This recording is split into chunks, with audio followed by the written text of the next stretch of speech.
Hey, welcome back, everyone, for another episode of the Legends of Sport podcast. I'm your host, Andy Bernstein, bringing you episode 4 of our Restarting the Clock series. This episode is called The Voice Inside. In the first part of our episode, I had a great chat with Hall of Fame broadcaster Mike Breen. You all know Mike from his many years calling hundreds of NBA games and, of course, the NBA Finals for ESPN and ABC. Mike is headed to the NBA's Orlando bubble, and he shared his thoughts about this unique situation and how it will impact his normal routine. I'm really excited to reconnect with Mike and all my media friends when I head to the bubble in a few weeks. I know doing my job will be very different too. Mike has had a fascinating journey to the pinnacle of sportscasting. I hope you enjoy hearing his story of how he started and the opportunities he created that led to his amazing career. Always one of the friendliest people I see at all the big NBA games. It's a real pleasure for me to bring this interview with Mike Breen to all of you. Following Mike, we will have a check-in with our friend Tania Ganguli from the Los Angeles Times. Tania has been in the bubble for a couple of weeks,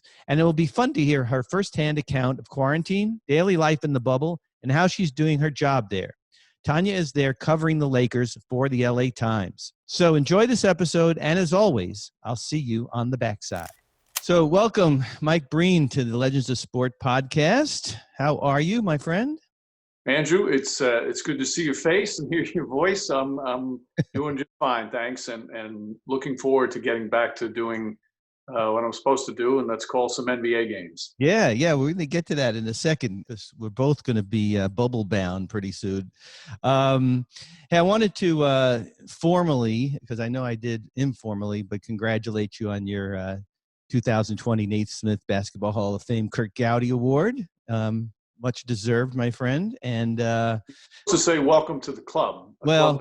You're already in there. Thank you. But yes, Doris and I, your partner in crime there. Doris and I went in the same year, 2018. So I guess we'll have to wait for your speech for a little while, right? I'm glad to wait because I haven't written it yet. Yeah. So they're hoping maybe something in the fall, and if not, they'll figure out a time. You know, that's all. You know, icing on the cake. It's been, as you well know, it's an incredibly humbling experience. Oh my God, yeah, and very daunting to make that speech and look out on. Although you're used to talking to millions of people, but still, for me, it was nerve-wracking. One year, and I hosted it about 5 or 6 years in a row. And the first year I hosted it, right. You know, they go through a rehearsal in the afternoon. And they have placards with just the name of where certain people are going to be sitting, and Larry Bird and Jerry West and Magic Johnson and Bob Cousine. So I'm like, oh wow, they're all going to be here. And I was excited. And then when the actual ceremony comes up and you stand up there and you look down, and there are the faces of these legends, and you know, there's usually 25, 30 Hall of Famers who were there. That's when it really hit me, and I was just, there was a little moment of terror. Yeah. And thankfully I was able to get through it. Yeah, it's pretty crazy. I mean, you do that rehearsal, like you said, in the afternoon, and I had never really worked with a teleprompter, quite honestly. So you're used to that, of course, in your work. And so I got used to that, and I'm wearing glasses. I got to be able to judge the distance and all that stuff. And then you get up there, and the first person I see when I stand up at that podium is David Stern looking right at me. Like, you better be bringing something here, kid. Yeah, it's nerve-wracking. It's no matter how many times you've done things like that. Yeah. When it's that honor in that building with those people, it's overwhelming. Yeah, really. I mean, it's really. I don't know if you've even given it a lot of thought yet, but you know, it's such a humbling experience because you think about your career and all the people. Like when I looked out there, I saw all these people, and I don't want to leave anybody out, but of course, David Stern and Adam Silver and Rick Welts and Jerry Colangelo and all these people have been so influential in my career. And I just felt, and then, you know, of course, my family too, but I just felt incredible gratitude towards everybody, you know, for you know, I earned my way up there, but still it was, you know, it was a very gratifying experience. Well, that's been the best part after the announcement came, is being able to hear from and call so many people that is just like you say, that are responsible for the award. Yeah, right. So you're going in with a hell of a class, man. I mean, Kobe, KG, Tim Duncan, man, it's got to be one of the greatest classes in the history of the Hall of Fame. personally, it's some of my all-time favorite players. Mhm. It's certainly, Andrew, it's going to be very sad Yeah. in many ways, bittersweet with Mhm. Kobe and the tragedy. Probably the most emotional ceremony I think we've ever seen in many aspects. Oh, Uh, absolutely. Yeah. but Yeah. with Duncan and Garnett, I've always been a fan of two-way players, Mhm. players who excel at both ends. And can you get any better than those two? And for me, Duncan, the way he carried himself throughout his career with such humility Mhm. and such team first. And Garnett was the same thing. It was always about the team. To me, those are two of my all-time favorites because of the way they played the game and the way they carried themselves while they played.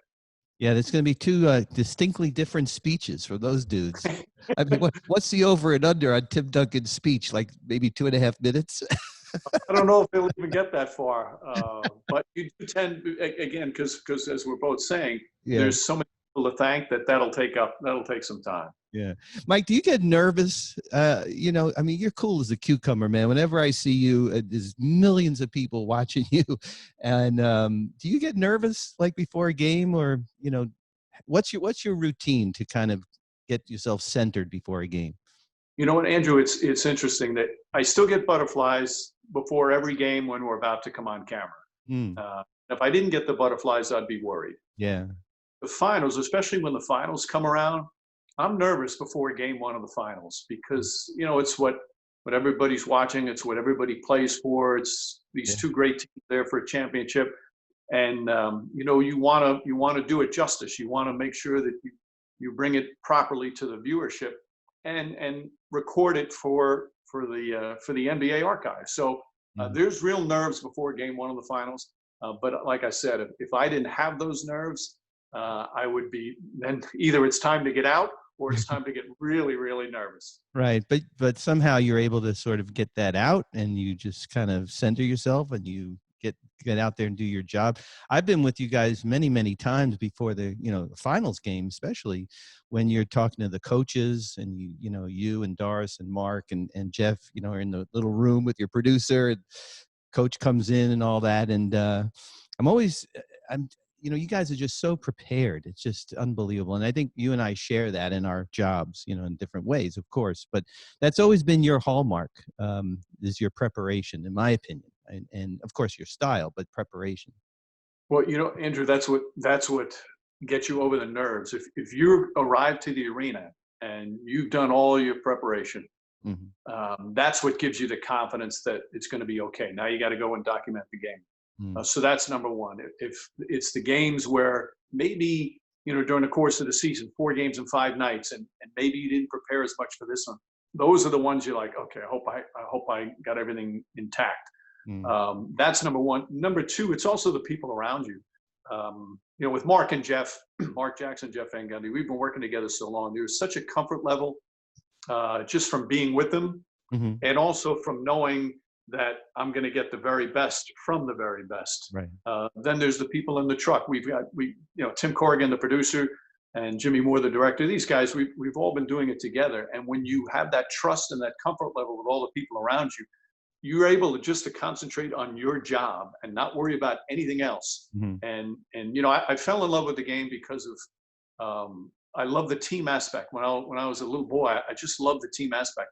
It's the same thing broadcasting. It's a team aspect, and when the team is operating together, that's when good things happen. Yeah, it's something I wanted to ask you about because obviously personalities are important in what you do, and the fans gravitate to personalities. Chick Hearn once was voted the most beloved Laker of all time. In LA, I mean, thinking about who played for the Lakers from Wilt to Kareem to Magic, Kobe, and Shaq. And you have to navigate these characters who sit next to you, who sometimes go off on tangents that are just hilarious, in my opinion. And you seem to be like the calm waters that sort of have to smooth that out and like, okay, dudes, let's get back to the game. How is that? You're almost like a sort of a therapist on the air, Mike? Well, first off, they don't need me. People say, "Oh, you're the referee." They don't need me to be the referee. Right. Mark and Jeff have this incredible ability to know when it's time to have some fun, to know when it's time to get into an issue, but they also know exactly when it's time. Okay, let's get back to the game. Every once in a while, I might have to, nudge them a little bit, but they've got a great sense of knowing what's important at that time, and when the game matters, they do it. And the other thing is, we've not just been working together for so long. We've been friends, all of us, for almost 30 years, because Mark was a player with the Knicks when I first started doing radio. Jeff was an assistant coach. And that, to me, Andrew, is maybe the most underrated part of our business. When you have those kind of relationships, I mean, we've all watched our kids grow up. It really makes a difference on the air, where sometimes just a look or the way you say something gives a sign. It's incredible. It's like, it's almost like, a married couple where we just have a feel for each other, and it just makes it so much easier. Not to say when you work with somebody new, it can't work, but it's just that camaraderie and chemistry is so easy when not only have you been working together for a long time, but you've been friends for so many years.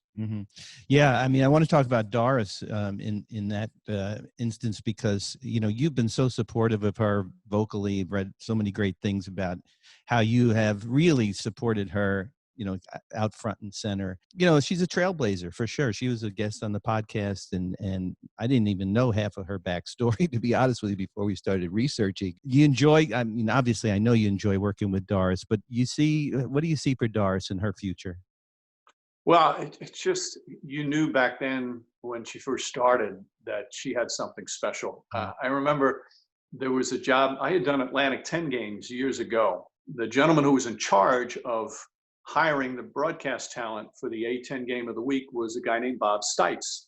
Bob, whose father, Ed Stites, was the creator of the three-point shot in college basketball years ago. He's spent his life in basketball. He's a wonderful man. And he called me up and he asked me, they needed a new analyst. And he said, can you give me a couple of candidates? And I remember saying to him, I said, I said, I'll give you the best candidate. I said, but I don't know if you're going to hire her, but it's the best candidate. And he said, who is it? I said, it's Doris Burke. I had worked with Doris. I did her first NBA game on the radio with her. So I knew how special she was going to be. And to credit, he went to the A10 athletic directors and he said, hey, we've got a great candidate. It's a woman, but it's the best candidate. And he hired her, and the ADs approved of it. And that just was the start of this career. And I think, to me, the great analysts, and I've been so fortunate with Mark and Jeff, Doug Collins, UB Brown, and Doris. The great analysts are the ones that you can tell they just have this deep love for the game and passion for the game. And that, to me, that's what comes through when you're working with people like that. Yeah, I love Doris. I love when I see her there, and always, has a great thing to say, and so sweet and professional. It's amazing. So, Mike, you and I have been to a lot of intense, say the least, NBA games. 12 years you've done the finals. Is that right? Is this what this? I think it's 14. 14. I think this year's going to be 15. God bless you. And 5 Olympics, not to mention all the millions of Knicks games and all the stuff you've done otherwise. And people are always asking me, you're at these games, and how are you not a fan? You're like, how do you just do your job? I said, well, if I'm a fan, I'm not doing my job. And if I see the picture happen, I missed the picture, and I should be home watching it on my couch. So, and I always wondered that about you and my other friends who do what you do. How do you stay in the moment, Mike? I mean, you got fans going bananas. You got directors talking to you. You got your other partners next to you. You have to literally separate yourself from everything going on emotionally, right?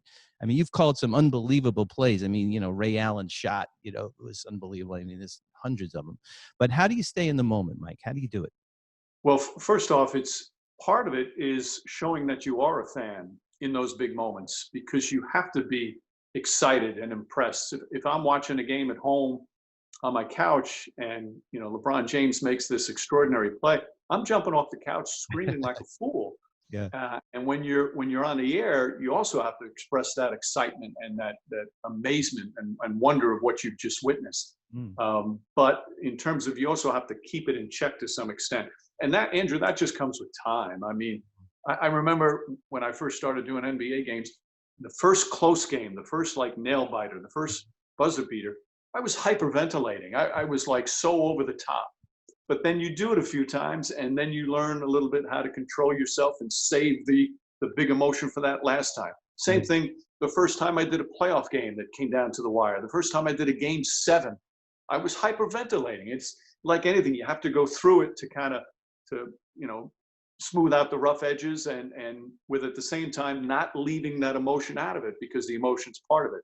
Yeah. And because I am such a fan of the game, that part's easy. The other part just took a little time to be able to kind of harness and focus, because you do have a job to do. Focus on the job at hand, but at the same time, being so excited. Yeah. Well, you're probably like me. You go back to the hotel and it's like hours after and you can't go to sleep, and you watch it Sports Center over and over and over, and you're hearing yourself call whatever that game winner was, or the exciting end of the game. Like, I'm looking for the strobes to go off, because then if I see that flash in the replay, I know maybe I got the picture, Right. Kind of like the same feeling. We all watch telecasts differently. You look for the strobes. I'm listening to the announcers and how they're phrasing things. It's amazing how we take our own jobs when we're watching. Yeah. Or when you can just, as a fan, because we both truly love the game, when you can just sit there and just shake your head at the just unbelievable talent that's out on the floor. Yeah. So, Mike, what we like to do on the Legends of Sport podcast is we like to go back into a person's history, our guest, and find out what made you, you. Like, what was that pivotal moment in your life? So my producer and researcher, Veronica, did a very deep dive into your life, Mike. This is your life now. And I need to know, who is Tony Minicola? And what did it mean to you in your life as a sportscaster? It's funny. I was just texting him the other day. He was a young man that grew up in my neighborhood in Yonkers. He was a little bit older than the crowd I hung out with, and we used to all the time, during the summer on his block. That was where our wiffle ball field was, and we'd play wiffle ball all the time. And he lived on it, and we all knew who he was. And he, in his basement, he built a radio station in his basement, and the radio station was legit. It had jingles, commercials, music, but it was only broadcast to the couch out by where we're all sitting. There'd be like 10 of us, and he would do his radio shows. So I would wander into his little studio, and I was intrigued by it. He showed me how to do it, and I started doing that. Then when I got a little bit older and was trying to figure out what to do for a living, he said, "Why don't you go into broadcasting? You seem like you like it. You're pretty good at it." As I think a 13-year-old was the first time I do in his studio, and he really put the bug in my ear that broadcasting might be a way to go. And I didn't know at the time if it was going to be sports and music, because I love music so much, and I thought that could be something. But he's the one that put the thought into my head, and I try as much as possible every once in a while to let him know that if it wasn't for him, so many things in my life would have been different. That's awesome. What a great story. What is Tony doing now? What's his job, his career? He's an audio technician. He's been doing that for years in the city, and he was also the organ player at my church. So he was a man of many talents. I love it. I had a similar experience when I was 14. Excuse me. A friend of mine, Andrew Feldman, had a dark room in his basement. I grew up in Brooklyn, and my dad had just given me a camera that summer, and we started school. I think it was like 10th grade or something. And he brought me in the dark room, and that's where I really fell in love with photography. When I saw the magic of what could happen, like in the dark room, in the tray, it was literally like a magic trick. And I'll never forget that light bulb going off, and like, wow, this is like something I could really do, really gravitate towards. It's amazing, isn't it amazing how for both of us, it's many people, but there can be one person that makes a certain impact on your life that completely changes your life. Yeah. And that's the beauty of just a simple act of human kindness. Yeah. Well, I wanted to ask you about that, because your first job was in Poughkeepsie. You were like a morning anchor up there. I didn't even know Poughkeepsie had its own like TV station, but apparently they did, or they still do. No, it was radio. It was radio. Got it. Yeah. Okay. So Poughkeepsie radio. Then you get your big break, right? You ended up with Don Imus and at WFAN. So how did that all come about? The first thing, and this another person who had an enormous impact, was I'm going to say young man, but he's my age, so he's not so young anymore. Chris Doyle, I went to Fordham with, and this was before any all sports radio stations. There were none anywhere. Fordham University, where I went to school, they had a sports talk show at night. Art Russ Jr. had a sports talk show at WABC in New York, and that was it. There was no other sports talk. And WNBC, which had Imus in the morning, Howard Stern in the afternoon, Soupy Sales at midday, they wanted to do a sports show at night. And I'm thinking, wow, maybe I could get a job on that. And I called Chris Doyle, who is the producer, and he hired me once a week. I was working at Poughkeepsie 6 days a week, and on my seventh day, I would drive down from Poughkeepsie and work as a producer for that sports talk show. And because of that, that got me in the door at WNBC. And because of that, Don Crickey, who was doing the sports on Imus, but would miss every Friday and Monday during the football season, he needed a fill-in. So I was able to get in that, and that started. And the Imus show back then was so popular that it got my name out there, and there was a little name recognition. And because of that, that helped me get the Nick radio job, which is what really turned it around for me in terms of having an NBA career. So it sounded like you had a little, like I talk about Brooklyn moxie, you had a little Yonkers moxie. Like you called this guy Doyle, and you sort of made an entrance for yourself, a little crack in the door, right? Well, yeah, I said when I first called him, he didn't have a job. He said, no, he goes, we really have our staff now. And he called back several months later.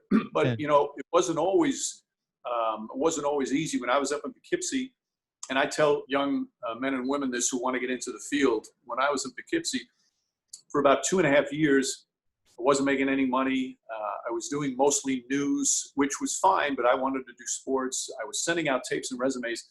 And not only was I not getting the jobs, often I wasn't even getting a reply about my application. So I got pretty disheartened. And my dad, who was a steam fitter, had always told me if this didn't work out, that I could join the Steam Fitters Union. So I called him after about 2.5 years, and I said, you know what? I said, Dad, I'm having a tough time. Why don't you send me that Steam Fitters application? And he even said to me, he goes, you know what? He said, you told me you're gonna give it 5 years. He goes, it hasn't been 5 years yet. He says, I'll send it to you, but don't give up yet. And so I stuck with it. And several months later, that's when I got the idea to call Chris Doyle, and that's what led to things. So I came close to being a steam fitter, which was such an honorable job for my dad and for so many others. But fortunately, I stayed with it a little bit longer.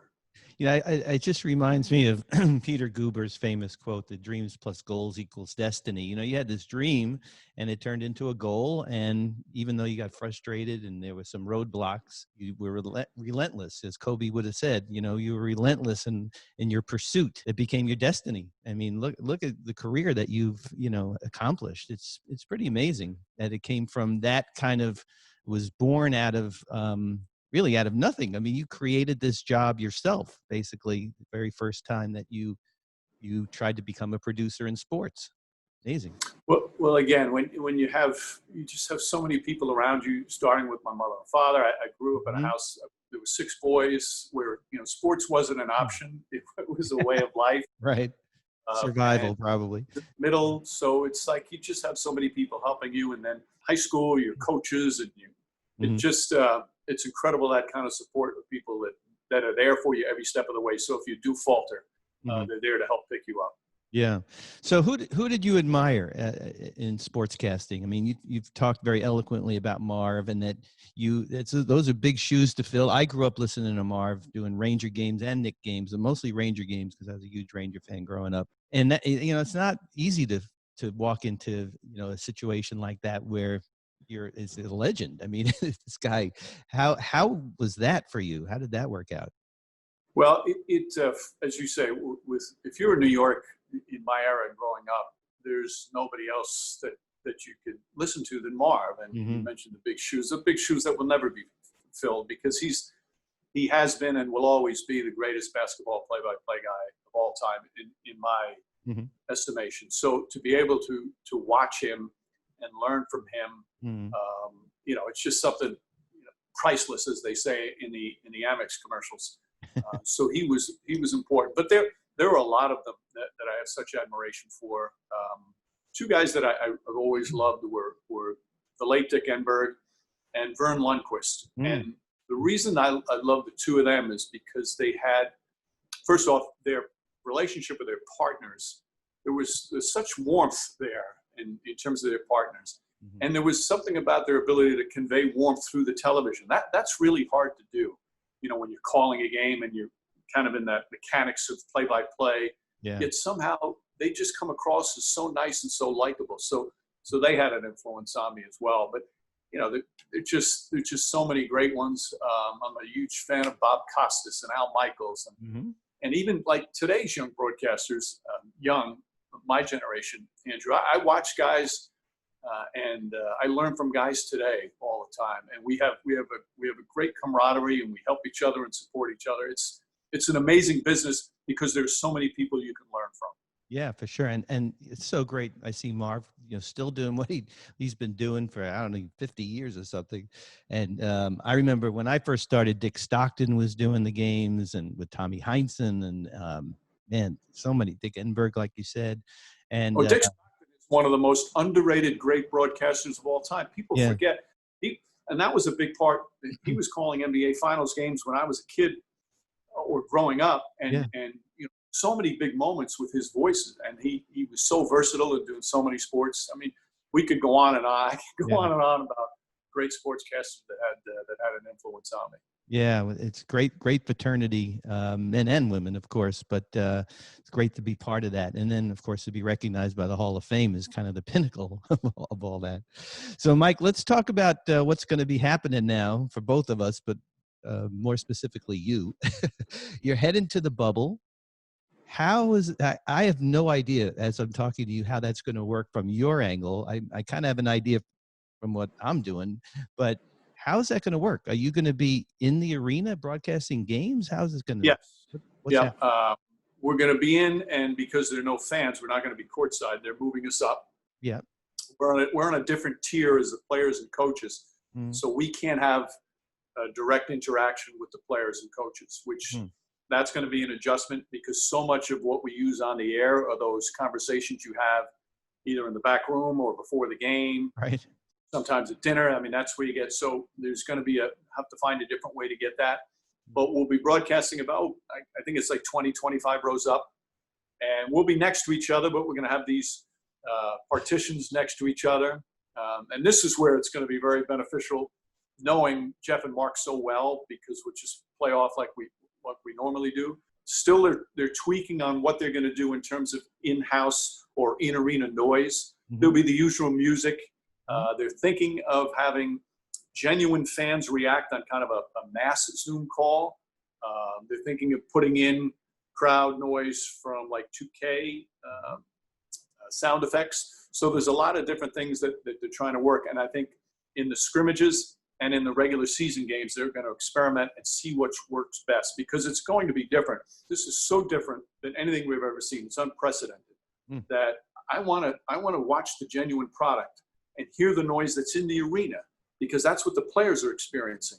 And to see which player and which team can overcome these completely different set of circumstances for them to win this championship. So it's going to be really fascinating to try and combine some kind of normalcy with what everybody's used to, but at the same time, still give the proper documentation of what's going on in this bubble without fans. Wow, it's just it's completely different. I mean, you guys not being courtside, as Chick would say, hi from the western sideline, and that whole story. He liked being up above. Like, he's the only guy I think in the history of broadcasting who actually liked being up there. But well, you do have a better viewpoint of the court, especially when you're radio. You have a better viewpoint because you can see the entire court. Sometimes when you're courtside, not only is it hard to see certain angles, but often fans, because we're right there in the middle, fans right next to us will stand up and we'll be blocked out. And I'm looking at the monitor. I'm calling a game off the monitor because I can't see because the fans are in front. So in some ways, it'll actually be beneficial. Yeah. But this whole idea of fan noise, I was watching some baseball yesterday at Dodger Stadium, and they were piping in noise, and they had the cutouts of the fans, behind the plate. So weird. I mean, just so weird. But to the broadcasters' credit, they treated it like a normal game. I don't know if they were in the stadium or not. I think they probably were, because stadium is big. But from your standpoint, wow, you have to go business as usual, but it's definitely going to be different for sure. For me too. I don't think they're going to let us shoot from the court. We're going to have to be from an elevated spot because, they don't want players falling on us, or God forbid we breathe on them, So Well, it's an intriguing challenge. Yeah. Because it's never been done before, and without being overly dramatic, it's historic. Yeah. I think in some ways, the team that wins this championship, that has overcome things that no team has ever had to deal with, in some ways, to me, it's going to be one of the most celebrated championships of all time because of their ability to fight through this long suspension, this long inactivity, being in this bubble, playing without fans. The teams that are going to be in the finals, that's a long time to be away from your family. I mean, the human element of missing your wife, of missing your children, of missing your dog, for crying out loud. Some players are okay with that. Some players, thrive on having that family time to get them through the ups and downs of a playoff run. So there's so many different things that go into this that are going to be fascinating to see. Yeah, it's a huge sacrifice. I mean, it really is. And, I hope I'm speaking for you, but I feel completely confident the NBA has this really locked down, and their main concern is the health of our health, the staff, the players, coaches, everybody. With coronavirus just raging in Florida, had an interesting conversation with Mike D'Antoni on the podcast where he said he feels safer in the bubble than he would be walking around in Houston. Right. Because no. Yeah. In the same way, the NBA has, they've done everything they can. There's no such thing as 100% guarantee. ESPN, the same thing. They're making sure it's so safe, and all the stuff going on, and not just with the pandemic, but with all the racial tension and the fight for social justice that, for so many of these players, that's in their hearts and in their minds every day, and that's part of what's going on down there, and it's will be part of our telecast because of how players are using that platform. But it's something that's on their minds as they're competing for a championship, and it's something that's going on around the country. So there's so many different things to bring into this that will again, we'll have to wait and see how everybody reacts to it. Yeah. The thing that I keep going back to whenever I talk to anybody who's going to be involved in the bubble like yourself is the team that wins the championship. Right. I mean, they're going to be celebrating on a court with no fans. I assume they're going to be bringing champagne into the locker room, and try to reenact or kind of get back to what's a normal kind of locker room situation. But it's going to be weird. No doubt about it. I've been through 38 of these, and this is going to be the weirdest one. But as you said, Mike, it is historic. Yeah. Yes. And they'll have confetti, and they'll play "We Are the Champions" on the loudspeaker and stuff like that. But to react to the fans, I think the fans during the course of the game, how many players get fired up by the fans, get motivated by the fans, and now find that energy from somewhere else. Many players get motivated by road fans heckling them, getting on them. Some players excel at that and need that sometimes. So that's another part of just the whole human aspect of it. Now the self-motivation, certainly the playoffs and a championship potential is going to have you motivated to play, but it's just so different. But I think you feel the same way as I do. These players, one of the things that makes them so magnificent is their ability to adapt. They always adapt when their rule changes. It might be a little funky at first, but they somehow figure out a way to adapt and still be great. And I think we'll see that. It might be a little weird the first few games to see it, but I think they'll be fine. Yeah, I'm excited about hearing more trash talking without the fans there drowning it out. I love that. I'm just thinking of when you were just speaking about Patrick Beverley and how he loves to get the crowd riled up, and guys like him they feed off of that stuff. So I guess they'll have to, they'll just find another way to do it. I mean, it's part of their game and they will do it. I'm also fascinated by the whole chemistry issue. Like the longer these teams are together, almost like an army regiment or you're at summer camp. I mean, you're not going home. You're not seeing your family. There's no break. It's going to be interesting to see if, what the team dynamics and even from you guys, your team, you guys are going to be together for the duration. So, how you have any fear about that or thoughts about that? Well, just think of it. All right. So today's July 20th when we're speaking. Yeah. Go 2 months. 2 months from now is only September 20th, Yeah. and there's still games to be played. Yeah. And, Crazy. you know, like any team, any relationship, any family, obviously time together is wonderful, but there's also that way you start to butt heads a little bit, and it can be difficult, especially when you're completely out of the normal way of life for yourself. So I'm sure there'll be instances where players will get on each other and get sick of each other, and coaches, et cetera, and the referees probably, because they'll be down there as well. And for us too, we're going to spend so much time together. So you figure out a way, but it's all part of that human dynamic that, you know, none of us have ever seen. So anybody who predicts what's going to happen, they have no idea what they're talking about, because this is all so new, and that's what makes it in some ways exciting. Is there some anxiety? Absolutely. But there's also exciting of seeing something for the first time that no one's ever gone through. Well, I got to tell you, Mike, I'm excited to be down there with you and all our colleagues and going through this together. We'll have stories to tell, and our kids will, our grandkids. You know, the 2020 season, nothing, I hope, will ever be like this. And God willing, we'll all get through it. Everybody will be healthy. They'll crown a champion, and we'll be able to look back on it and say, yeah, we were there. We were there together. That's going to be something cool. Yeah, absolutely. I keep using the word. It's this is an historic time. It's a historic time in our country, and it's an historic time for the NBA. Well, Mike, thanks so much, man, for taking the time. I know your time is very valuable right now. You're trying to kind of get everything, you know, in ship shape before you got to ship off. And I'll see you down there. I'll get there a couple of weeks after you, but I know I'll see you around the campus at some point, and it'll be great to know that we're going through this together. So thanks for taking the time today, Mike. Andrew, honored to be on. Thank you, my friend. Thanks, buddy. Take care. Be well. We are recording. Tania. All right. All right. Well, check it in with Tania Ganguli from the Los Angeles Times. Tania, you are deep in the bubble, right? I am. All right. So, Tania, I just want to do a brief check-in. I saw your video, your amazing video on life in quarantine. Yeah. So how long were you in quarantine total?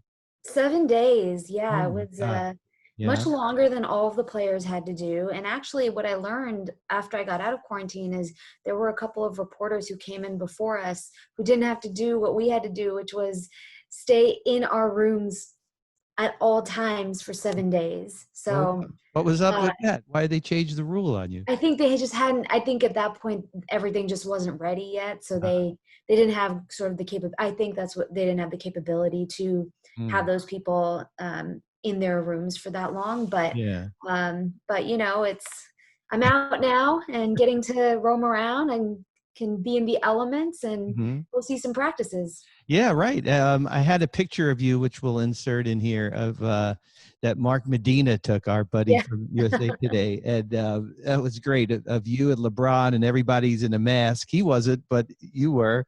How was it, you know, being back doing your thing? I mean, of course, a little different, but how was it for you? It's been fun. It's been really great that we're able to be there. We're able to see just how this thing is starting up again. I had a lot of fun seeing, you know, we don't get to see that much of the actual practice. Their first practice yesterday, we got to see the end of it. We got to see a little 5-on-5 scrimmage, which was fun.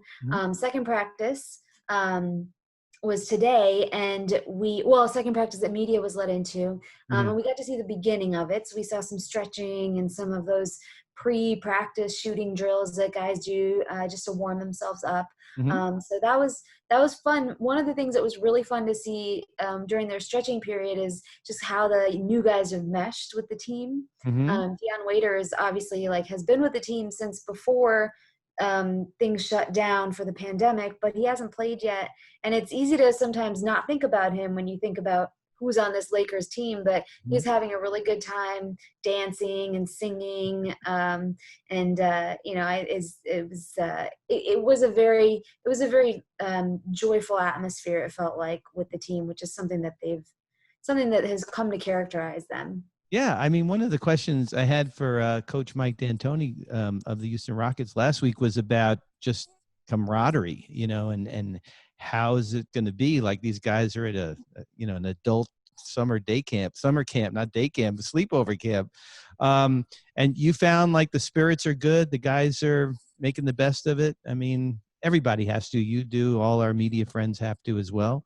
Yeah, I mean, I think there's some things that they're really enjoying. They're really enjoying being together, being able to see, being with their teammates who they haven't seen in a long time. Yeah. Every time we ask LeBron about being away from his family, he brings up that he had a really nice 4 months where he was able to spend a lot of time with his family, and that was really important to him. He's taken his family everywhere he's gone. Every time he moves teams, his family comes with him. He's not somebody whose family stays in the other city while he goes and works and comes back.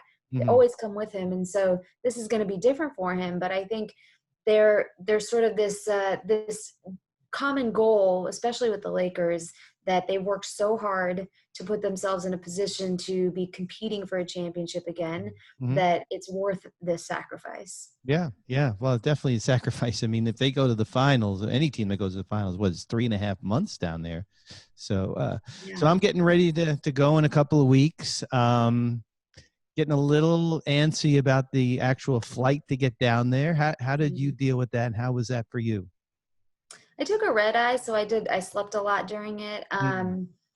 They take a lot of precautions. Of course, you can't, with flying, obviously there's a little bit of anxiety because the air is recycled and this is an airborne virus. But what I will say is that it was good to know that as soon as I got to, there's no uncertainty, right? So like as soon as you get to this campus, they immediately start testing you.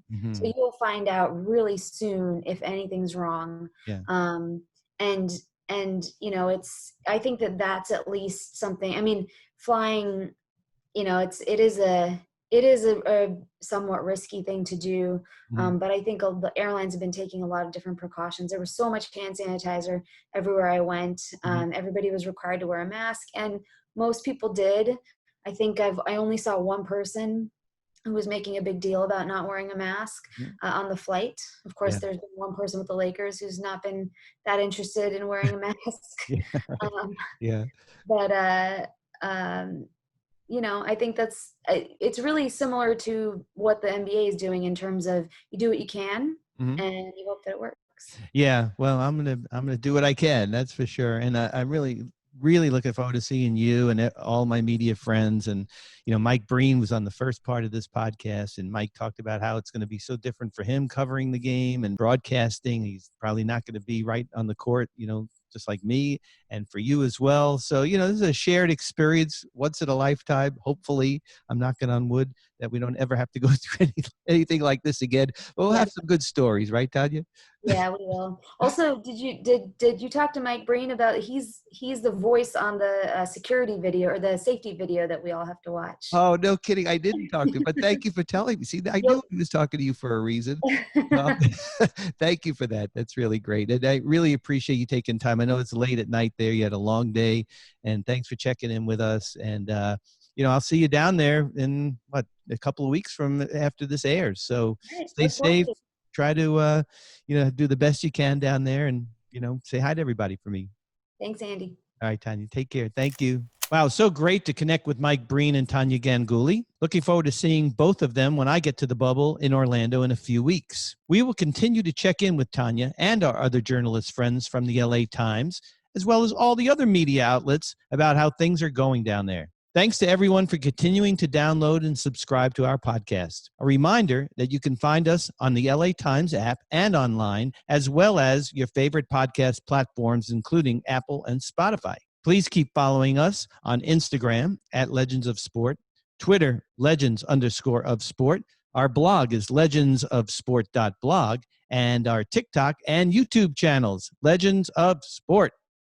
You can also find my photography on Instagram at ADB Photo Inc. Also, I want to make an announcement that Art Fun Parties is hosting a contest to enter to win a virtual photo shoot experience with me. Details can be found at artfunparties.com. So thanks, everybody. We'll be back with you next week with another episode in our Restarting the Clock series. Until then, stay safe, stay well, and wear your mask.